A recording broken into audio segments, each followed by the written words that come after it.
Hey guys, it has been a while since I last did a tag video, so today I thought I would film the TBR tag. Now this one has been floating around my subscription box for a while. I believe I first saw it on Sabrina's channel, and then Vanessa from Toboski just uploaded her version of the tag, and I thought it looked like a lot of fun, and so I wanted to do it for myself. First off, I want to clarify that I kind of have two different TBRs. So first I have my owned TBR, which is the list of all of the physical ebooks and audiobooks that I own, and I keep that in Google Docs in a spreadsheet. I do include audio and ebooks in that TBR mainly because I find that if I don't write down those titles, I forget that I own them and then end up never reading them, one, and two, wasting my money by having purchased them in the first place. And then within that TBR, I have kind of two separate spreadsheets because I'm a Virgo and I like lists.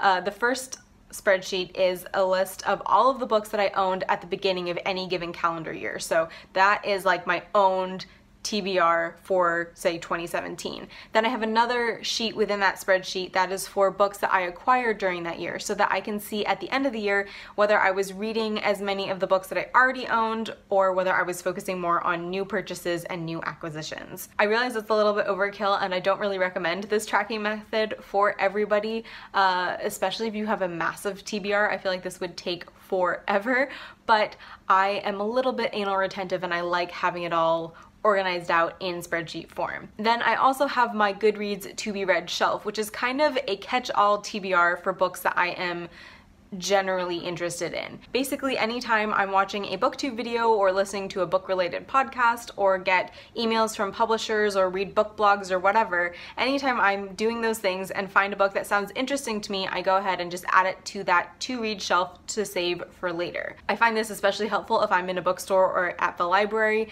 and I've just kind of, found a book that sounds interesting, but maybe I'm not ready to take it home with me right then and there. I'll just scan it in with the Goodreads app and save it for later consideration. Now I do find because I use it this way, I do have to go through this shelf every once in a while and kind of delete books that I am no longer interested in reading. But for simplicity's sake, from here on out when I refer to TBR, let's just assume I'm talking about my owned TBR. I feel like I kind of touched on this already, but generally speaking, my TBR is predominantly physical books, and that's just because that's my preferred method of reading. I do like ebooks for the convenience, but just for the whole experience of it, I generally prefer reading out of a physical book. I don't really have a distinct method of picking what I'm going to read for my TBR next, but I will say that as a mood reader, I sometimes am craving a million different books all at once. So what I do for myself is create a little TBR in my bullet journal here, right here, where I'm not really strict about that these are the books I have to read in October, but these are the books I'm thinking about. And then again, because I'm a Virgo, I just like having them listed out so I can check them off if I do end up completing them,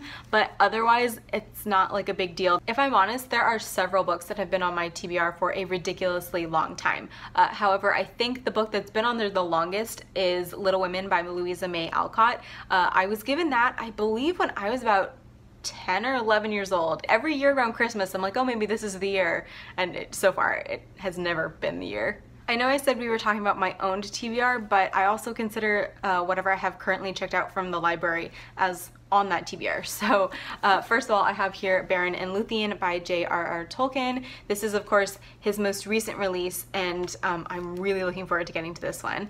And then the other book that I have checked out right now is The Loney by Andrew Michael Hurley. I heard about this on Jean's channel, Jean from Bookish Thoughts, and she said it was kind of the perfect creepy autumn read. And so when I happened to see this on a random shelf I was walking by, I thought, you know what? I'll just go ahead and pick that up because it's October and this sounds perfect for it. For this question, I feel like I have to admit that I don't really cover buy anymore. It's definitely something I did more when I was younger, and I was a little less sure as to my reading taste and what I was really going to enjoy. But nowadays, I tend to go more off of the content and the author than the look of the book, though I mean, honestly, a pretty book is always a plus. Though having said that, I think the Kashiki collection from Strangers Press definitely qualifies as a bit of a cover buy.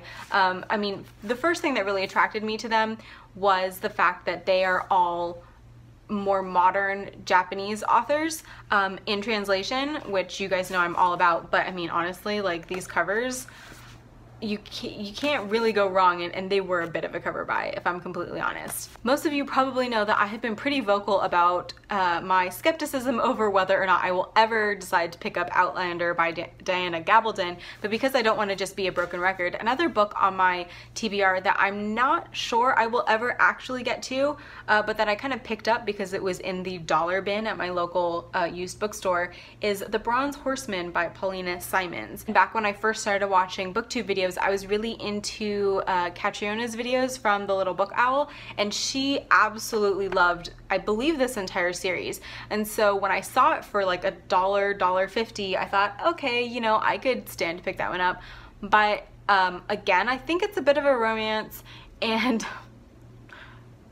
yeah, so I'm still intrigued enough that it has survived several cullings of my book collection, shall we say, but I still haven't picked it up, so I don't know. It's not really one I'm ever like, oh, maybe I should read that this month. I'm gonna be really awful and say I don't really have an answer for this question, mainly because I am atrocious at keeping up with books that are coming out in the near future. For this one, I definitely have to go with My Year of Meats by Ruth Ozeki, mainly because everybody, especially here on BookTube, who reads the kind of stuff I read and who enjoys the kind of literary fiction, minority fiction that I do, has seemed to have read Ozeki and loved her, and I still have not picked up any of her books, despite the fact that I have this one and Oliver Creation on my shelves right now. Honestly, I don't really get a ton of overlap in recommendations that people give me, which is kind of nice because that means I've got a lot to choose from, but the one person I do get recommended over and over and over again, especially if I mention Japanese literature or translated literature at all, people always recommend me Haruki Murakami, and the two I have on my TBR that do get recommended to me a lot are Sputnik Sweetheart and Kafka on the Shore. Part of the problem I have as a mood reader is that I am pretty much craving all of my books all at the same time at all times, so I could really go for any of them pretty much whenever. However, there are 3 books in particular that I'm like really itching to get to. The first book I'm dying to get to is Goodbye to All That by Robert Graves, which is actually a memoir of his early life through his time as a soldier during World War I. I picked this one up at the beginning of summer because I had checked it out from the library and unfortunately had to return it before getting more than a chapter in. So I've been really craving this for a long time, and yet have had so much review reading to do and so many other books on the go that I have been kind of putting this off so that I have enough space in my reading to just give it the attention I feel like it's going to deserve. But yeah, this is the next thing I'm starting as soon as I finish a few more things. The next book I'm really interested in reading off my TBR is The Passing Bells by Philip Rock. Now, I actually haven't hauled this yet. This is a very new acquisition, but I basically came across this book when, after seeing Dunkirk, I was kind of I was fangirl researching over Jack Lowden, who was one of the actors in Dunkirk, looking up what he had done before, and he was in a TV adaptation of The Passing Bells.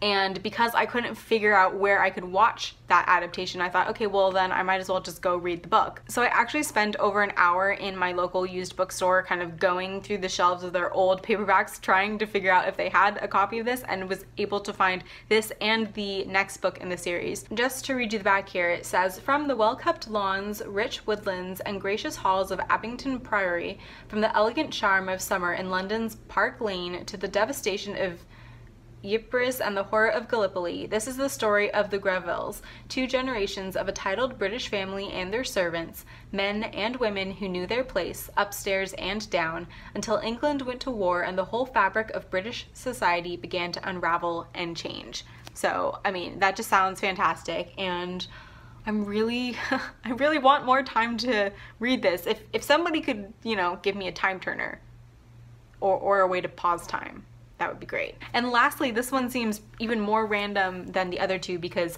I have never read anything by Donna Tartt, but lately I've been really eyeing up The Secret History. Now, I think that's probably because every time I see this mentioned on somebody else's channel, they're mentioning it as the perfect autumn read, mainly I think because it's a campus novel, but yeah, I don't know.